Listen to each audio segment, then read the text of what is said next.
नमस्कार। आप सभी का बहुत बहुत स्वागत है परीक्षा वर्ल्ड के इस यूट्यूब चैनल में। देखिए UP triple S C PET 2021 का जो नोटिफिकेशन है उसको जारी कर दिया गया है। तो इसी नोटिफिकेशन के बारे में आज हम पूरी डिटेल में बात करेंगे, पॉइंट बाय पॉइंट यानी कि जो जो आपके नोटिफिकेशन में मेंशन चीज़ें हैं उन सभी को हम पूरे डिटेल में आज के इस वीडियो में देखेंगे। तो आज से जो आज की डेट क्या है आपकी 25/5/2021, तो आज से ही UP W S C P का फॉर्म जो है भरा जा सकता है। तो इस फॉर्म से रिलेटेड जितने भी इम्पोर्टेंट जानकारी है आइए उसको वन बाय वन करके देख लेते हैं। तो सबसे पहले हम कुछ इम्पोर्टेंट डेट के बारे में बात करेंगे जो पीईटी परीक्षा की हैं। तो आइए सबसे पहले डेट को देख लेते हैं, कौन कौन सी इंपॉर्टेंट डेट आपके सामने है। तो यहाँ पे आप देख रहे हैं पीईटी 2021 की इंपॉर्टेंट डेट यहाँ पे मेंशन है। तो ऑनलाइन आवेदन रजिस्ट्रेशन प्रारंभ होने की तिथि क्या है, 25/5/2021 है। इसके बाद ऑनलाइन शुल्क जमा करना कब से स्टार्ट हो जाएगा आपका, तो 25 तारीख से आपका ऑनलाइन शुल्क भी जमा होना स्टार्ट हो जाएगा। इसके बाद परीक्षा हेतु रजिस्ट्रेशन ऑनलाइन शुल्क आवेदन सबमिट करने की जो अंतिम तिथि आपके रखी गई है, यहाँ पर रखी गई है 21/6/2021, यानी कि 25 मई से आपका ऑनलाइन आवेदन स्टार्ट हो जाएगा और अगले महीने यानी कि जून 21 तक यह आवेदन आप कर सकते हैं। तो इसे आप ध्यान दीजिएगा, यह डेट काफ़ी इंपॉर्टेंट है आपके एग्ज़ाम के लिए। इसी डेट के अकॉर्डिंग आप अपना फॉर्म भर दीजिएगा। इसके बाद आवेदन में संशोधन की जो अंतिम तिथि यहाँ पर रखी गई है वह रखी गई है 28/6/2021, यानी कि आप 28 जून तक जो है 28 जून तक अपने फॉर्म में करेक्शन कर सकते हैं। तो ये इम्पॉर्टेंट डेट हैं जिन्हें आपको अपने दिमाग में बैठा लेना है। इसी डेट के अकॉर्डिंग आप अपना फॉर्म जल्दी से जल्दी फिलअप कर दीजिएगा।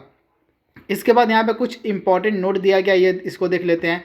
तो उपरोक्त विज्ञापन के सापेक्ष आवेदन व फीस जमा करने की जो अंतिम तिथि है वह 21/6/2021 है। जैसा कि मैंने आपको बताया है, इस तिथि के बाद कोई आवेदन फीस स्वीकार नहीं होगी।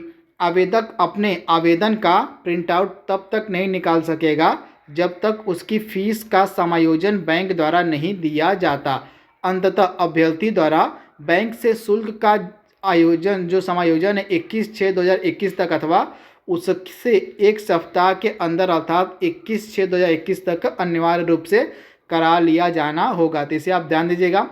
इस अवधि में अभ्यर्थी अपने आवेदन पत्र में जो है registered mobile number, email category को छोड़कर कोई भी संशोधन कर सकता है। तो इसे आप ध्यान दीजिएगा, ये इम्पॉर्टेंट और नोट यहाँ पे यूपी ट्रिपल एस सी के द्वारा मेंशन किया गया, इसे आप ध्यान में रखिएगा। इसी के अकॉर्डिंग अपना फीस पे करिएगा, इसे आप ध्यान दीजिएगा।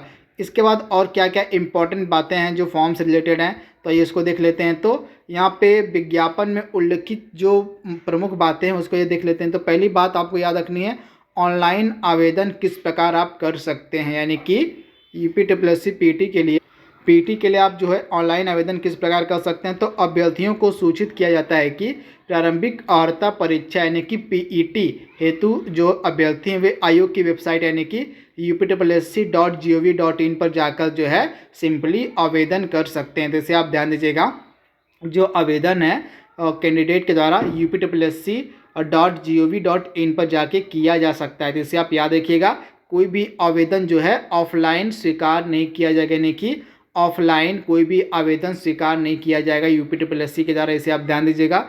इसके बाद जो है यहाँ पे कुछ आपको पता होगा, इससे पिछले महीने की मार्च में एक OTR फॉर्म जो है जारी किया गया था, यानी कि वन टाइम रजिस्ट्रेशन फॉर्म जारी किया गया था। अगर किसी को UP triple S C PET की परीक्षा में अगर सम्मिलित होना था तो उसको यह जो है फॉर्म भरना जरूरी था, परंतु इस अनिवार्यता को समाप्त कर दिया गया। यहाँ पे लिखा हुआ है कि जो OTR फॉर्म भरने की जो एलिजिबिलिटी थी उसको जो है इस बार के लिए समाप्त कर दिया गया, यानी कि यहाँ पे आप देख रहे हैं और जो है OTR फॉर्म भरना जो है एक बारगी पंजीकरण, यहाँ पे अब एक बारगी पंजीकरण किया जाना जो है अनिवार्य होगा, जो कि बताया गया था। परंतु इस संबंध में आयोग के द्वारा जो है अभ्यर्थियों की सुविधा हेतु एक बारगी पंजीकरण की बाध्यता को इस प्रारंभिक परीक्षा यानी कि 2021 की जो पीईटी की परीक्षा होने जा रही है इसमें से जो है OTR की जो अनिवार्यता है उसको समाप्त कर दिया गया, यानी कि जिन लोगों ने OTR का फॉर्म नहीं भरा है वे भी जो है इस फॉर्म को फिलअप कर सकते हैं। तो इसे आप ध्यान दीजिएगा, यहाँ पे लिखा गया है कि इस बार OTR की जो बाध्यता है परीक्षा 2021 के लिए समाप्त कर दी गई है। तो इसे आप ध्यान दीजिएगा। इसके बाद अवधि क्या क्या मैंने आपको डेट बताई थी।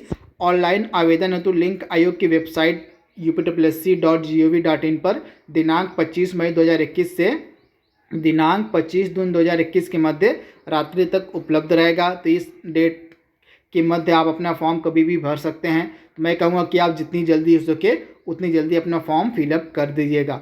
इसके बाद यहाँ पे आप देख रहे हैं और अनिवार्यता यानी कि कौन कौन लोग इस फॉर्म को भर सकते हैं। तो पीईटी यहाँ पे आप देख रहे हैं प्रारंभिक अर्हता परीक्षा की अनिवार्यता। तो उत्तर प्रदेश अधीनस्थ सेवा चयन आयोग की परिधि में आने वाले विभिन्न विभागों के विभिन्न पदों पर चयन हेतु इच्छुक समस्त अभ्यर्थियों द्वारा जो है प्रारंभिक अर्हता परीक्षा में प्रतिभाग किया जाना अनिवार्य हो गया। यानी कि अगर आपको यूपीपीएससी पीईटी के इम्पॉर्टेंट पदों पर आपको चयन होना है तो आपको पीईटी की परीक्षा देनी अनिवार्य ही है। तो इसे आप ध्यान दीजिएगा। आयोग के द्वारा विज्ञापित किए जाने वाले किसी भी पद पर चयन हेतु मुख्य परीक्षा के लिए अभ्यर्थियों की श्रेणीवार यानी कि लंबवत और क्षैतिज जो आरक्षण है उसके अनुसार मेरिटवार शॉर्ट लिस्टिंग उनके प्रारंभिक अर्हता परीक्षा के स्कोर के आधार पर ही दी जाएगी। यानी कि पीईटी के स्कोर के आधार पर जो है आरक्षण की जो विधि है वह लागू होगी। तो इसे आप ध्यान दीजिएगा।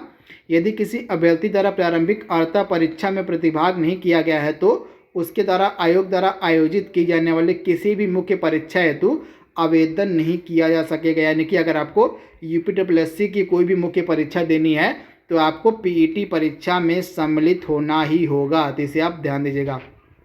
इसके बाद साथ ही आयोग के द्वारा यह भी स्पष्ट किया जाता है कि मात्र प्रारंभिक अर्हता परीक्षा के परिणाम स्कोर के आधार पर किसी पद के सापेक्ष चयन हेतु कोई दावा नहीं स्वीकार किया जाएगा। तो इसे आप ध्यान दीजिएगा। इसके बाद अगला क्या है मुख्य पॉइंट, आयोग की परिधि में आने वाले कौन कौन से पद हैं इसको देख लेते हैं। यानी कि यूपीपीएससी पीईटी की परिधि में कौन कौन से इम्पॉर्टेंट जो है पद आएंगे उसको देख लेते हैं। तो उत्तर प्रदेश अधीनस्थ सेवा चयन आयोग अधिनियम 2014 की धारा 2 में उल्लेख है कि उपबंध समूह ख से निम्न समूह ग के ऐसे समस्त सीधी भर्ती वाले पदों के संबंध में जिसके अंतर्गत सचिवालय के पद भी हैं और राज्य सरकार द्वारा स्थापित या नियंत्रित किसी भी बोर्ड या निगम या किसी अन्य कानूनी निकाय में समस्त समूह ग के पदों पर भी लागू होंगे, परंतु राज्य सरकार अधिसूचना द्वारा किसी पद को आयोग के कार्यक्षेत्र से हटा या उसमें जोड़ सकती है। जिसे भी आप ध्यान दीजिएगा। इसके बाद ग्रेड पे की बात कर लेते हैं। यहाँ पे आप देख रहे हैं यहाँ पे इसमें जो है ग्रेड पे की बात क्या कहेगी, वेतन बैंड एक क्या है यहाँ पे तो 5200 से लेके 20,200 तक है। ग्रेड पे 1900 एवं इससे अधिक, किंतु वेतन बैंड 2 क्या है इसमें देख लेते हैं, रुपये 93 से लेके 9300 से लेके 34,800। ग्रेड पे 4600 से कम के सीधी भर्ती के समस्त पद जो हैं अधीनस्थ सेवा चयन आयोग की परिधि में आते हैं। यानी कि इतने जो ग्रेड पे मैंने आपको बताया था इससे कम के जितने भी पद होंगे वे यूपीपीएससी के अधीन आएंगे। तो इसे आप ध्यान दीजिएगा। इसके बाद विभिन्न विभागों से प्राप्त होने वाले अधियाचनों के सापेक्ष प्रारंभिक अर्हता परीक्षा के स्कोर की वैधता अवधि में आयोग की वर्ष से प्रकाशित होने वाले मुख्य परीक्षा के विज्ञापनों से आच्छादित पदों पर चयन हेतु परीक्षा का परिणाम स्कोर प्रभावी होगा। तो इसे भी आप ध्यान दीजिएगा। इसके बाद अगली इंपॉर्टेंट बात क्या है तो यहाँ पे शैक्षणिक योग्यता यानी कि आपकी क्वालिफिकेशन क्या होनी चाहिए इस परीक्षा में बैठने के लिए। तो यहाँ पे आप देख रहे हैं प्रारंभिक अर्हता परीक्षा में हाई स्कूल समकक्ष अथवा उससे उच्च शैक्षणिक अर्हता धारित करने वाले अभ्यर्थी जो हैं वे आवेदन कर सकते हैं। यानी कि जो मिनिमम आप पे क्वालिफिकेशन है वो हाई स्कूल रखी गई। इससे आप ध्यान दीजिएगा। मिनिमम क्वालिफिकेशन क्या है, कक्षा 10 यानी कि हाई स्कूल आपको पास होना ही होगा। अंततः ऐसे सभी अभ्यर्थी जिनके द्वारा आवेदन पत्र सबमिट करने की अंतिम तिथि से पूर्व हाई स्कूल समकक्ष अथवा उससे उच्च शैक्षणिक अर्हता धारित कर ली गई है वे प्रारंभिक अर्हता परीक्षा 2021 हेतु आवेदन कर सकते हैं। यानी कि सिंपली यहाँ पे कहा गया है कि अगर आपको पीईटी परीक्षा में बैठना 2021 की तो मिनिमम क्वालिफिकेशन आपकी रखी गई है 2021 तक आपको हाई स्कूल पास होना होगा। तो इसे आप ध्यान दीजिएगा। इसके बाद नोट यहाँ पे आप कर लीजिए। यहाँ पे नोट क्या है, हाई स्कूल अथवा इसके समकक्ष से कम अनिवार्य अर्हता कि ऐसे पद जो आयोग की परिधि में आते हैं, यदि उनका अधियाचन समाप्त होता है तो उनके संबंध में आयोग के निर्णय के अनुसार अलग से परीक्षा, कौशल परीक्षा, शारीरिक परीक्षा आयोजित की जाएगी, जिसकी सूचना यथा समय आयोग की वेबसाइट पर अपलोड कर दी जाएगी। तो ये बात भी आप ध्यान दीजिएगा। आयु सीमा यहाँ पे क्या रखी गई है, तो मिनिमम एज यहाँ पे रखी गई है 18 वर्ष, और 18 या 21 वर्ष आपकी मिनिमम एज होनी चाहिए, तथा मैक्सिमम एज आपकी बताई गई है क्या, तो 40 वर्ष यहाँ पे मैक्सिमम एज बताई गई है। तो इसे आप ध्यान दीजिएगा। मैक्सिमम एज 40 और मिनिमम एज आपकी होनी चाहिए 18 से 21 के बीच में। तो इसे आप ध्यान दीजिएगा। इसके बाद यहाँ पे कुछ अभ्यर्थियों को छूट भी एज में दी गई है, तो इसे आप ध्यान दीजिएगा। यहाँ पे जो कुशल खिलाड़ी होंगे, कुशल खिलाड़ियों को 5 वर्ष की छूट दी गई है। इसके बाद भूतपूर्व सैनिकों के लिए जो है अधिकतम आयु सीमा में 3 वर्ष की छूट दी गई है, तो इसे आप ध्यान दीजिएगा। तो ये सभी बातें भी हैं, तो आप ध्यान दीजिएगा किनको किनको आयु सीमा में छूट दी गई। इसके अनुसार यहाँ पे आप देख रहे हैं यह भी स्पष्ट किया जाता है कि समय समय पर जारी अधिनियम शासनादेशों के अनुसार आरक्षित विशेष वर्गों को अधिकतम आयु सीमा में नियमानुसार छूट अनुमन्य किया जाएगा। अनुसूचित जाति, अनुसूचित जनजाति, अन्य पिछड़ा वर्ग और ऐसी अन्य श्रेणी के अभ्यर्थियों की दशा में उच्चतर आयु सीमा उतने वर्ष अधिक होगी जितनी सरकार द्वारा विनिर्दिष्ट की जाए। तो इसे भी आप ध्यान दीजिएगा। इसके बाद अन्य कुछ इंपॉर्टेंट बातों का ये देख लेते हैं।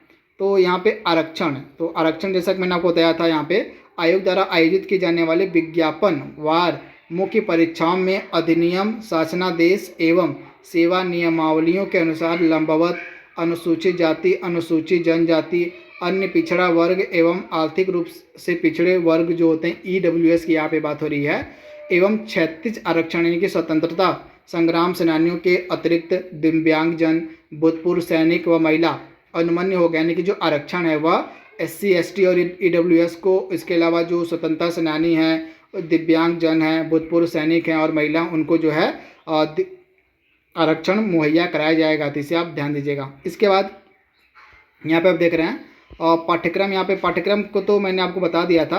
पाठ्यक्रम के लिए एक हम अलग से वीडियो अपलोड करेंगे, उसको आप देख लीजिएगा। वहाँ पे संपूर्ण पाठ्यक्रम को आपको पॉइंट बाय पॉइंट बताया जाएगा। तो इसे आप एक अलग से वीडियो को आपको पाठ्यक्रम का अपलोड करा के उसके बारे में जानकारी दी जाएगी। यहाँ पे परीक्षा की तिथि की अगर हम बात करें तो प्रारंभिक अर्हता परीक्षा 2021 की तिथि से आयोग की वेबसाइट के माध्यम से जो है आपको सूचित किया जाएगा कि अभी तक जो है परीक्षा की तिथि यहाँ पे मेंशन नहीं की गई है। जब भी परीक्षा होनी होगी उसको आयोग की जो वेबसाइट है upssi.gov.in उस पर आपको बता दिया जाएगा। जिससे आप ध्यान दीजिएगा। यहाँ पे स्कोर की अगर हम बात करें तो PET परीक्षा में प्रतिभाग करने वाले अभ्यर्थियों का जो स्कोर है प्रारंभिक परीक्षा परिणाम आयोग की वेबसाइट पर अपलोड किया जाएगा। तो इसे आप ध्यान दीजिएगा, जो कि 1 वर्ष के लिए मान्य रहेगा। इसके बाद आप आवेदन कैसे कर सकते हैं, तो ऑनलाइन ही आपको आवेदन करना है। मैंने आपको बताया था, आपको upssi.gov.in के वेबसाइट पर जाके आप सिंपली आवेदन कर सकते हैं।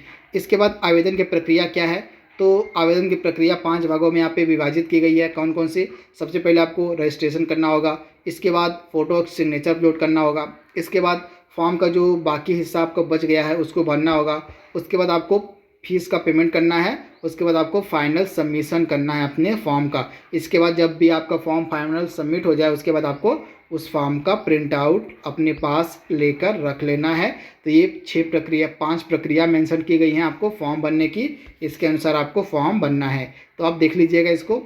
इसके बाद मैंने आपको बताया था यहाँ पे एक नोट भी है, इसे आप देख लीजिए। अभ्यर्थी आवेदन पत्र भरने के लिए उपरोक्त वर्णित समस्त प्रक्रियाओं को जो है एक ही बार में पूर्ण कर सकते हैं। यानी कि उपरोक्त मैंने जितनी भी आपको 5 प्रक्रियाएं बताई हैं फॉर्म भरने को, उसको आप एक ही बार में भरेंगे।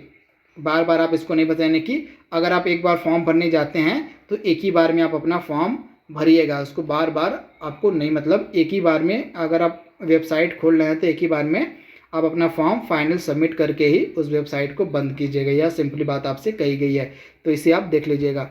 इसके बाद यूजर इंस्ट्रक्शन में आप जो भी इंपॉर्टेंट आपको चीज़ें दी गई हैं उसको आप एक बार अपने से देख लीजिएगा। यहाँ पे कौन कौन सी इंपॉर्टेंट पॉइंट है ये हम उसको हाईलाइट भी कर सकते हैं। तो सबसे पहले यूजर को अपना रजिस्ट्रेशन करना होगा। तो रजिस्ट्रेशन में आपको क्या क्या बताना होगा, तो रजिस्ट्रेशन में आपको अपना नाम, पिता का नाम, उत्तर प्रदेश का मूल निवासी, श्रेणी, जन्म तिथि, लिंग, वैवाहिक स्थिति, संपर्क हेतु मोबाइल नंबर, ईमेल, अनिवार्य शैक्षणिक अर्हता यानी कि कक्षा 10 और 12 जो भी हो, इसका विवरण जो है आपको और रजिस्ट्रेशन में भरना होगा। तो इसे आप देख लीजिएगा, ये सिंपल सी सब बातें हैं, इसे आप देख लीजिएगा। इसके बाद आइए अगर हम बात कर लेते हैं तो यहाँ पे फ़ोटो के साइज़ के बारे में मेंशन किया गया है। तो फ़ोटो की यहाँ पे साइज़ है, वीडियो को वॉच करके आप देख लीजिएगा। यहाँ पे अब हम बात करेंगे आपको पैसे कितने जमा करने, फ़ी कितनी पेमेंट करनी है इसके लिए। तो फीस यहाँ पे आप देख रहे हैं मेंशन की गई है। सामान्य वर्ग के लिए जो फ़ीस है यहाँ पे आवेदन शुल्क आपका है 160 रुपये। और यहाँ पे जनरल कैटेगरी की बात हो रही है, तथा ऑनलाइन प्रक्रिया शुल्क टोटल आपका 25 रुपये। तो टोटल आपको 185 रुपये पे करने पड़ेंगे। और अन्य पिछड़ा वर्ग की फ़ीस है टोटल 185 रुपये। इसके बाद अनुसूचित जाति का 95 रुपये है। इसके बाद अनुसूचित जनजाति का 95 रुपये है। और विकलांग जन हेतु फीस यहाँ पे 25 रुपये रखी गई है। तो ये फ़ीस है, इसको आप देख लीजिएगा। इसके बाद और कुछ बातें तो यहाँ पे आपको बतानी नहीं है। इसका PDF मैं आपको अपने टेलीग्राम चैनल पे मुहैया करा दूंगा। तथा टेलीग्राम चैनल का जो लिंक है आपको कहाँ पे मिलेगा, तो इस वीडियो के डिस्क्रिप्शन में आपको टेलीग्राम चैनल का लिंक मिल जाएगा। तो आज के लिए बस इतना ही। Thank you, thanks for watching, thank you.